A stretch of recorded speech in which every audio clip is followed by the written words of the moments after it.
Hello everybody, this is day 7 of the March challenge. The entire month I'll be uploading one piece of content and one mini challenge for you so you can practice that content. And today we're going to practice the indicative versus subjunctive, or the logic behind the subjunctive.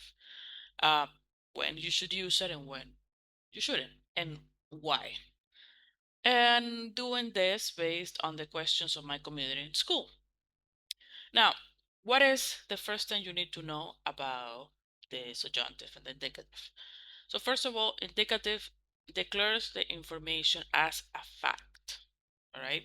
So when you use indicative, and indicative are all the time tenses that are not subjunctive. For example, presente, pasado, futuro, pasado imperfecto, presente perfecto, etc. And the subjunctive does not declare the information. It reacts to that information. It reacts to the information. Keep that in mind. Now, what is a declaration? Declaration means that you present or you express something that you know, you think, you believe, you see, or you confirm. All right? Let's see some example of declarations. Vienes hoy para mi fiesta.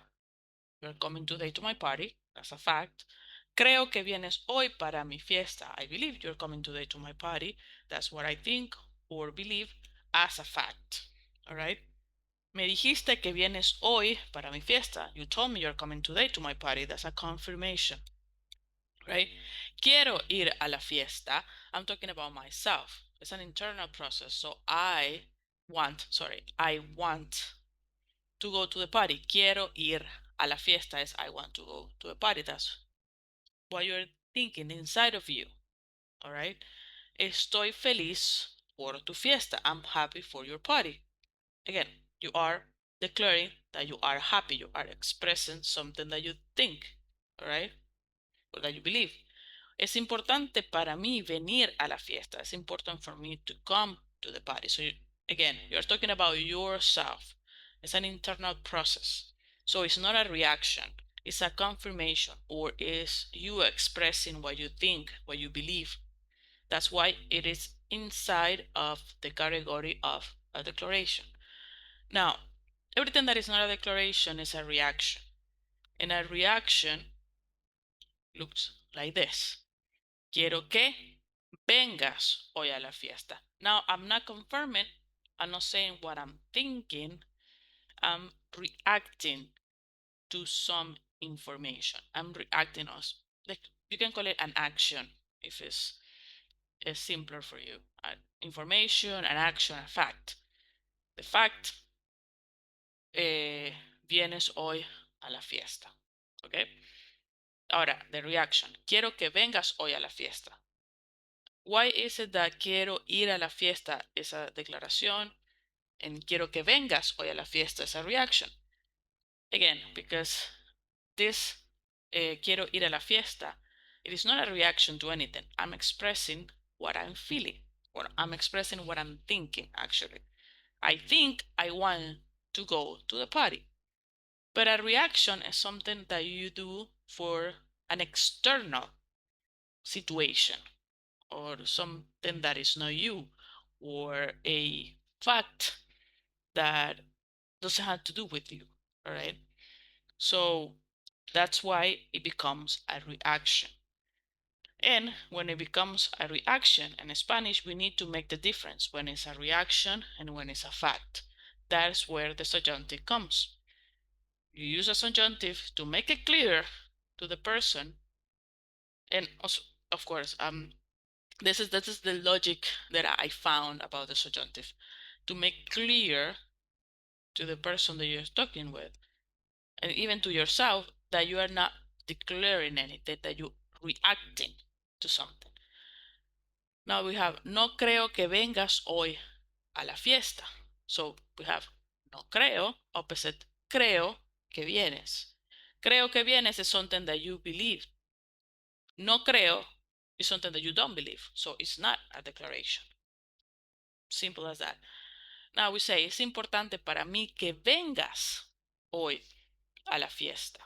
O me hace muy feliz que vengas a la fiesta. Again, I do this on purpose, so you can see the difference. Estoy feliz por tu fiesta. This is a declaration. It's a fact. It's a fact that I'm happy for your party. But now here, this is a reaction about your party. Me hace muy feliz. Well, a reaction about someone coming to the party. Me hace muy feliz que vengas a la fiesta. Or here, es importante para mí venir a la fiesta. Again, this is a fact. I'm confirming that this is important for me. Now here, es importante para mí que vengas hoy a la fiesta. Es a reaction to an action, right? Let's see other example. We have this declaration here. Estás en el lugar correcto. Or you can say no estás en el lugar correcto. And we have a bunch of reactions here. Qué bueno que estés en el lugar correcto. Me alegra que estés en el lugar correcto. Me enoja que no estés en el lugar correcto. Es obligatorio que estés en el lugar correcto. Ojalá estés en el lugar correcto. Es posible que estés en el lugar correcto. Only this sentence is a declaration. It's a confirmation. It's a fact. Either estás o no estás en el lugar correcto. That's a fact. And then we have reactions to that fact. And again, we react to something external. That's why it is a reaction when we talk about someone else. And it is a declaration when we talk about ourselves, or when someone talks about themselves. And I hope this is clearer, more clear. We're going to be practicing more subjunctive this week, but I'm going to give you this little challenge for you, which is I want you to add 2 reactions to each of one of these declarations. Ella juega tenis, nosotros cantamos en la fiesta, él me regala flores, ves Netflix todos los días. I hope to read your comments very soon. Nos vemos mañana.